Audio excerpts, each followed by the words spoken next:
नमस्कार, मैं पूजा सिंह यूपी इटावा से ये कहना चाहती हूँ कि इस घोर कलयुग में जहाँ आए दिन कुछ नए नए हादसे हो रहे हैं, कभी प्लेन क्रैश तो कभी कुछ, तो आप लोग क्यों नहीं राम को भज रहे? मैं बात हिंदुओं के पक्ष में ही नहीं कर रही हूँ। आप जिस भी धर्म से जुड़े हुए हैं उन्हीं के महान ग्रंथों को पढ़िए। हो सके हो ना हो कि ईश्वर की कृपा हो जाए और लाखों जाने जो गई हैं वो जाने से शायद बच जाती और आगे बचती रहे, हम सभी सुरक्षित रहे।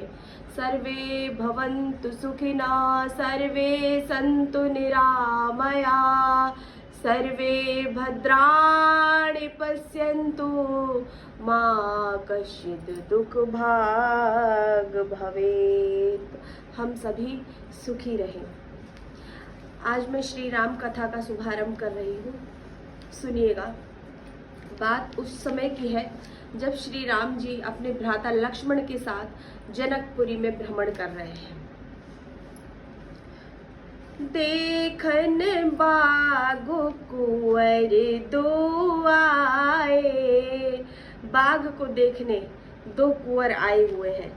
बय किशोरी सब भांति सहाय, श्याम गौर किम कहो बखानी, गिरा नयन नयन बिनु बानी।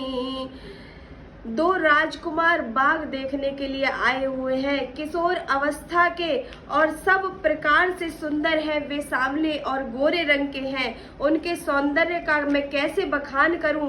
वाणी बिना नेत्र है और नेत्रों के बिना नहीं वाणी है। सुन हरिषि सब सखी सयानी, सियहि अति उत्कंठा जानी।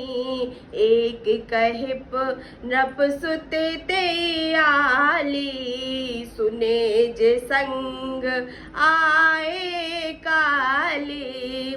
यह सुनकर और सीता जी के हृदय में बड़ी उत्कंठा हुई। सब जानकर सब सयानी सखियां प्रसन्न हो गईं। तब एक सखी ने कहा, हे सखी, ये वही राजकुमार तो नहीं जो विश्वामित्र मुनि जी के साथ में आए हैं, जिन्हें निज रूप मोहिनी डारी, कीने स्वबस नगर नर नारी। बरनत छवि जहत है सब लोगू, अवस देखी देखन जोगू। और जिन्होंने अपने रूप कि मोहनी डालकर नगर के स्त्री पुरुषों को अपने वश में कर लिया है, जहां तहां सब लोग उनकी छवि का वर्णन कर रहे हैं। अवश्य उन्हें चल करके देखना चाहिए। तासु बचन अति सियहि सोहाने, दरस लागे लोचन अकुलाने। चली अग्र करी प्रिय सखी सोई, प्रीत पुरातन लखन न कोई। उसके वचन सीता जी को अत्यंत ही प्रिय लगे और दर्शन के लिए उनके नेत्र अकुला उठे। उसी प्यारी सखी को आगे करके सीता जी चली। पुरानी प्रीति को कोई लख नहीं पाता है। सुमिर सिय नारद बचन, उपजी प्रीत पुनीत। चकित बिलोकत सकल दिस, जनु शिष मृगी सभीत। नारद जी के वचनों का स्मरण करके सीता जी मन ही मन पवित्र प्रीति उत्पन्न होने लगी। विचकित होकर सब और इस तरह देख रही हो मानो डरी हुई मृग छौनी इधर उधर देख रही है। कंकन किंकिर नूपुर धुनि सुन, कहत लखन सन राम हृदय मुन। मानहु मदन दुदुम्भी दीनी, मनसा विश्व विजय कह दीनी। कंकण करधनी और पाजेब के शब्द सुनकर श्री रामचंद्र जी हृदय में विचार करते हुए लक्ष्मण से बोले, ऐसी ध्वनि आ रही है मानो कामदेव विश्व को जीतने का संकल्प करके डंके की चोट पर आ रहे हो।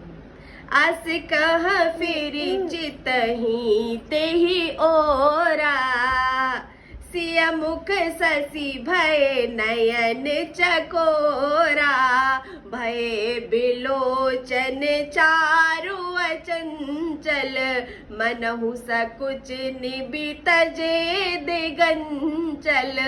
ऐसा कहकर श्री राम जी ने फिर कर उस ओर देखा। श्री सीता जी के मुख रूपी चंद्रमा को निहारने के लिए उनके नेत्र चकोर बन गए। सुंदर नेत्र वहीं पर टकटकी लगाए हुए हैं। देख सिया शोभा सुख पावा,